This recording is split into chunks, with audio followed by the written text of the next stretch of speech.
Chosen one, stop what you are doing right now and lock in. Whatever tab you have open, whatever thought is running through your mind, silence it. This message was not meant for everyone. I need you to understand something before we go 1 second further. Most people who came across this video today scrolled right past it. Something stopped you. Something made you pause on this specific thumbnail, this specific title, at this specific moment in your day. That was not your finger. That was not the algorithm. That was an instruction. The last 72 hours have not felt normal. I need you to sit with that for a moment. Maybe you have been carrying something this week that you cannot even put into words. A weight that sits just below your chest. Not quite grief, not quite fear, but something that makes every ordinary task feel like you are moving through water.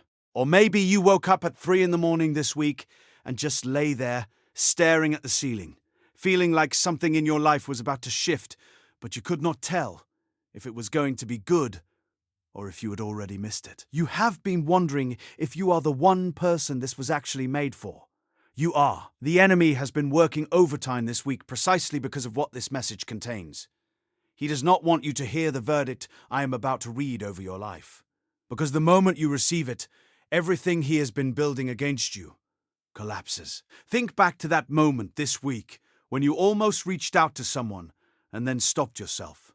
When you almost made the move but pulled back. When you sat in the quiet and chose to wait instead of forcing something that was not ready. You called that hesitation. You called it fear. You told yourself you were being too passive, too slow, too stuck. That was not hesitation. That was obedience. And that specific act of restraint was the moment heaven recorded your name for promotion. You did not stumble onto this video. This video was placed in your path like a sealed letter that has been waiting for you to be ready enough to open it. And the fact that this is going private soon, that the window on this message is closing, is not a marketing tactic. It is a mirror of what is happening in your season right now. There is a door in your life that is still open, but not for much longer. And what you do in the next few minutes will determine whether you walk through it or whether you let it close. Stay until the very last second of this message, because in the next few minutes I am going to reveal the exact assignment the enemy placed against your life this week, and name it out loud so it loses its power over you. I am going to show you the precise moment you unknowingly turned the tide in your favor, even when everything in your mind told you that you were losing. And at the end, I am going to deliver the declaration that seals this private message over your life and marks this day as the day the cycle broke. Do not leave early.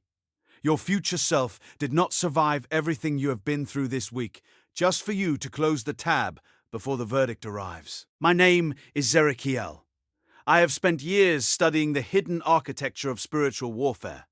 The assignments, the patterns, the weapons most chosen ones are never handed because no one thinks to give them. More than 10,000 people have used what I teach here to walk out of seasons that were designed to bury them. If this is your first time receiving one of these transmissions, subscribe now and turn on all notifications. Not as a favor to me, but because the next message I release may be the exact word your spirit will need for the battle that is already scheduled against your next level. Now let me tell you what has really been happening. The atmosphere around you has felt sealed, like you are on the other side of a glass wall watching your own life without being able to touch it. You feel suspended in a space between the person you were and the person you know you are supposed to become. And in that suspension, in that strange, hollow quiet, the enemy has been whispering the most dangerous lie he has in his arsenal. Listen to what your thoughts have been telling you this week. He has been telling you that the reason everything feels stalled is because of something you did, or something you failed to do. He has been looping a specific moment on repeat inside your mind. Maybe it was that conversation where you said the wrong thing, and you have been replaying it ever since. Maybe it was a decision you made or a door you walked through that you are now questioning. Maybe it was simply the way you handled something privately, in the silence of your own heart, when no one was watching, and you made a choice you are not sure God approved of. The accuser has been standing in the courtroom of your mind, pointing at that moment and saying, "That is why the blessing is delayed. That is why the door is closed. That is why you feel like you are standing in place while everyone else is moving forward. You disqualified yourself. You reset the clock. You have to go around the wilderness again. And some part of you has started to believe it. But I need you to hear what the scripture actually says about this moment. Nahum 1 verse 9 declares, "What do you conspire against the Lord? He will make an utter end of it. Affliction shall not rise up the second time." Receive that. Affliction shall not rise up the second time. The enemy is trying to sell you a story about cycles. He is trying to make you believe that your actions have put you back at the beginning, that you are running the same lap around the same mountain, that this familiar pressure means you are repeating the past. But that is a lie dressed in your own memories. You are not in a cycle. You are in a conclusion. The pressure you have been feeling is not the weight of punishment. It is the weight of finality. It is the specific tension that comes right before something ancient and heavy is removed from your life permanently. The heaviness is not a sign that God has turned away.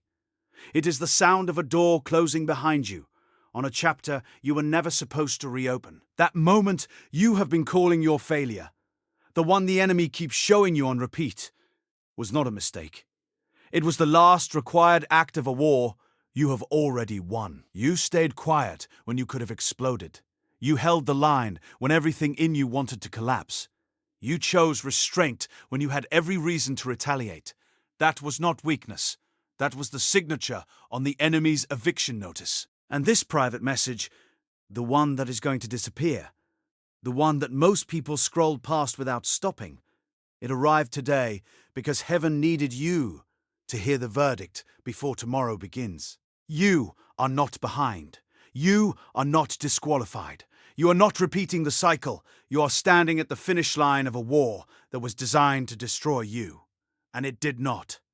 What do you do with a war you did not know you had already won? Because that is exactly where you are standing right now.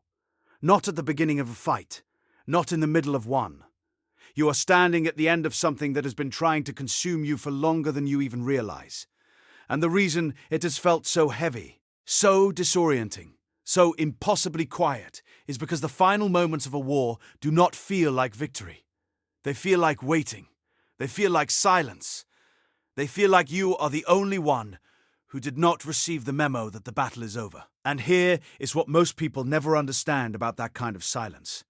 They interpret it as absence. They read the quiet as evidence that God has stepped back, that heaven has gone still, that nothing is moving on their behalf.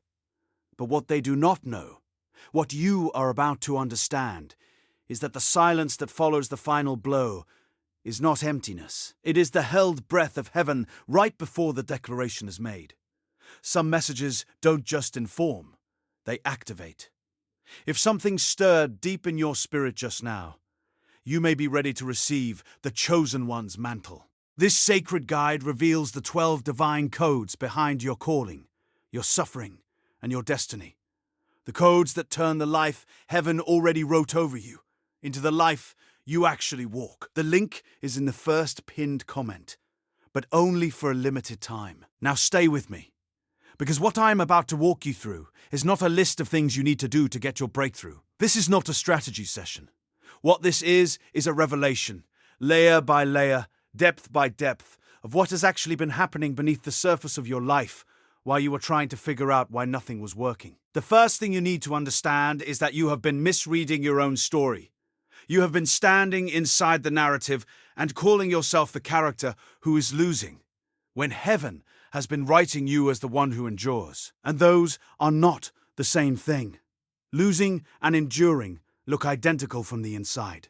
They carry the same weight. They produce the same sleepless nights, the same ache, the same questions that loop through your mind at 2 a.m. But they lead to completely different outcomes. The one who is losing is heading toward an end. The one who is enduring is heading toward a beginning disguised as an end. Think of Elijah in the wilderness, not the Elijah calling fire down from heaven, not the Elijah who outran chariots. The Elijah who sat under a broom tree and said, "It is enough. I am done. Let me die." There is no more dramatic picture of a person who believes they have lost. And yet, in that exact moment, at his most depleted, at his most convinced that everything was over, an angel touched him and said, "Arise and eat." Not because Elijah had figured it out, not because he had recovered his faith or corrected his theology, but because the journey ahead required more than he currently had. Heaven was not correcting Elijah in that wilderness. Heaven was resourcing him for what came next. The most broken moment of his life was the preparation room for the next chapter of his assignment. That is where you are right now. Not punished, not abandoned, being resourced. But here is where it goes deeper. And this is the part that will make everything that has confused you begin to make sense. The enemy did not increase his attacks against you this week because you were failing. He increased them because you are succeeding in a dimension you cannot see yet. Spiritual opposition does not scale with your weakness. It scales with your proximity to breakthrough. The closer you get to the thing God prepared for you, the louder the resistance becomes. Which means the intensity of what you have been experiencing this week is not a measure of how far you are from your destiny. It is a measure of how close you are to it. You have been interpreting the warfare as evidence against you. But warfare is not evidence against you. Warfare is the enemy's announcement that something valuable is near. And this leads us to something most people miss entirely: the pattern underneath the attack. Because the enemy is not creative. He is strategic, but he is not original. He runs the same plays against the chosen because the same plays have worked before. And the play he has been running against you this week has a name. It is the spirit of misidentification. This is the assignment designed not to destroy you outright. That would be too obvious. But to get you to define yourself by your worst moments, your heaviest seasons, your most painful chapters, until the identity God placed inside you is buried so deep beneath those definitions that you forget it was ever there. The enemy cannot remove your anointing. Scripture does not give him that authority. But if he can get you to agree with a lesser version of who you are, if he can get you to pick up the labels other people placed on you, or the accusations your own mind has rehearsed, or the conclusions the enemy has whispered about that one moment you cannot stop replaying, then you will do his work for him. You will carry the ceiling he could never put over you. You will shrink to fit the box he could never lock you in. And what is coming next will likely surprise you. Because the way out of misidentification is not what you think it is. Most people believe the answer is to speak louder declarations, to war more aggressively in prayer, to push harder against what is pushing back. And while there is a time for that, it is not the first move. The first move, the one that actually breaks the assignment of misidentification, is to return to the moment before the label. You have to go back behind the wound, behind the season that broke you, behind the chapter the enemy keeps rewinding, and recover the identity that existed before any of that touched you. Because who you are was spoken before your first breath entered your lungs. It was established in a council you were not present for, with your body, but were absolutely present for in your spirit. And nothing that has happened since then has the authority to overwrite that original declaration. When you recover that, when you reach back past the grief and the shame and the confusion and touch the original name God placed on you, the agreement with the misidentification breaks.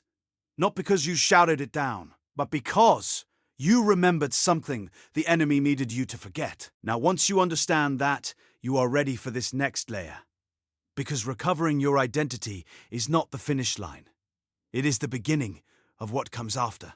The thing God has been building in you during this season of suspension is not just endurance. It is discernment. And discernment is the most undervalued weapon in the arsenal of a chosen one. Not just the ability to recognize darkness when it looks like darkness. Anyone can do that.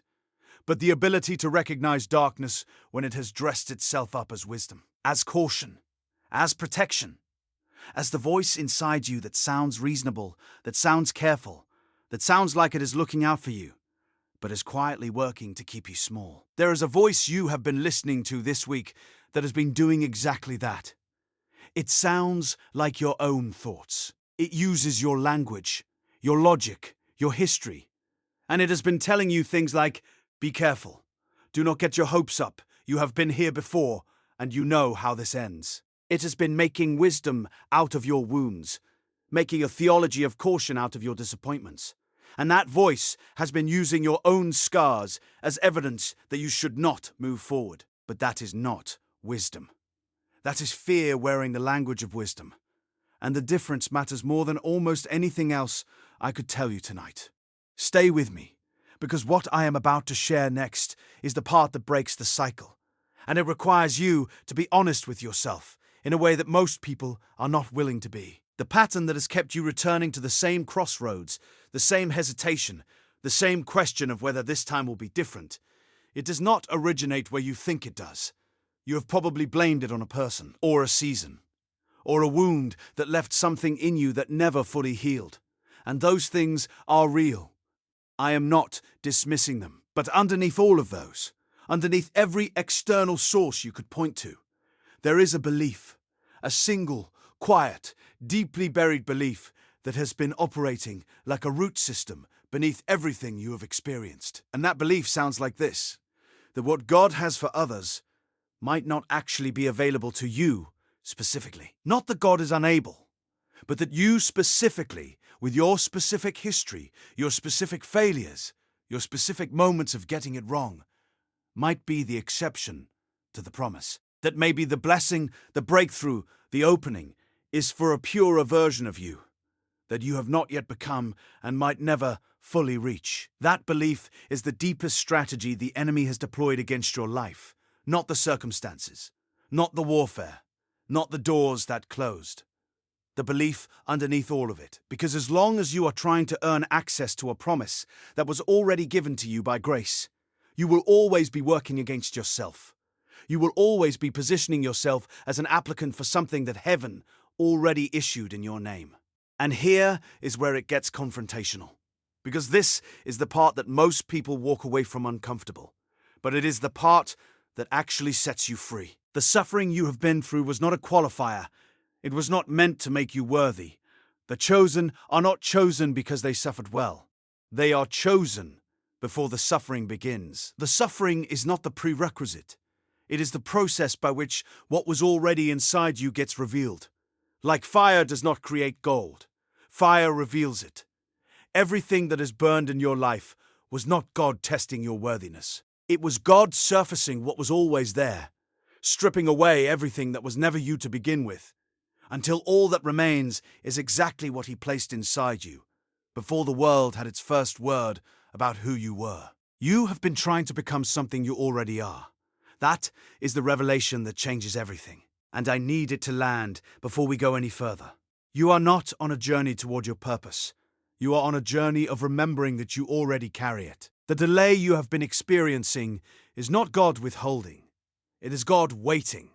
Waiting for the moment your agreement finally catches up to what heaven has always declared. Because a blessing released before alignment is a burden. And what God has for you is not a burden. It is an inheritance. And an inheritance is only received when the heir steps into the fullness of who they are. This brings us to the real turning point. And it is the one no one talks about because it requires the deepest kind of honesty. The thing that has been delaying your alignment is not the enemy. I know that is not what you expected me to say. But the warfare only has access to the spaces you have not yet surrendered. Every area where you are still trying to manage your own breakthrough, still calculating the odds, still building backup plans for if God does not come through, still keeping one hand on the door of the thing you know you are supposed to walk away from. Those are the spaces the warfare is occupying. Not because God has not given you the strength to surrender them, but because surrender requires trusting something you cannot see over something you can feel. And you have felt the disappointment before. You know what it is like to believe and not yet see. And some part of you has been protecting yourself from feeling that again. But here is the divine contradiction you need to sit with. The very act of protecting yourself from disappointment, by holding back your full surrender, is the thing that prevents the full manifestation of what you are hoping for. Partial surrender produces partial access. The door does not open all the way when you are only halfway through it. And yet, and this is the unexpected grace in all of this, even in your partial surrender, even in the places where fear masqueraded as wisdom and where the old belief quietly operated beneath your awareness, heaven has not stopped building on your behalf. The architecture of your breakthrough was not paused because you had not yet figured all of this out. It has been continuing, quietly, behind the glass wall you felt separated from. And the reason this message arrived today, the reason something stopped your scroll and held you here, is because the construction is finished, and it is time for you to step out from behind the glass and walk into the thing that has already been built for you. You are not being asked to become more before you receive more. You are being asked to receive who you are so that more can be given to you. The cycle is not breaking because you finally did everything right. The cycle is breaking because you stayed. You did not leave when everything told you to leave. You held on when holding on made no sense. And in the middle of all of that, in the wilderness, in the glass room, in the 3 a.m. ceiling stairs, you kept showing up. Maybe imperfectly, maybe with doubt running underneath your declarations. But you kept showing up. And heaven counts that. Every time you showed up when you had every reason not to, it was recorded. And what was recorded has now been answered. Tonight, before you sleep, place your hand on your heart and speak this over yourself. I release the belief that I am the exception to the promise. I release every label placed on me by pain, by people, and by my own worst moments. I break agreement now with every lie that told me my history disqualified me from my destiny. I receive the identity that was spoken over me before my first breath, the name God has always called me, unchanged by what I have been through, unshaken by what I have done. I declare that the cycle is finished, the war is won, the conclusion has arrived. I am not behind. I am not disqualified. I am not waiting for permission. I step now into the inheritance that was always mine, and I walk forward knowing that heaven has already moved on my behalf, and that my only assignment today is to agree with what has already been written over my life. This is your moment. Do not close the tab. Do not set this aside. Whatever you felt stirring while these words were being spoken, that is not emotion. That is recognition. That is the part of you that already knows. And it is asking you to stop arguing with it and simply receive. If this message confirmed what your spirit already knew, everything you need to go deeper is waiting for you in the first pinned comment below. The link will not stay there forever. But then again, neither will this window in your season. And what you do with open windows is what determines what the next chapter looks like. Subscribe. Turn on every notification, because the next transmission is already being prepared, and the battle it addresses is already scheduled. You survived this week for a reason. Now, let that reason be received.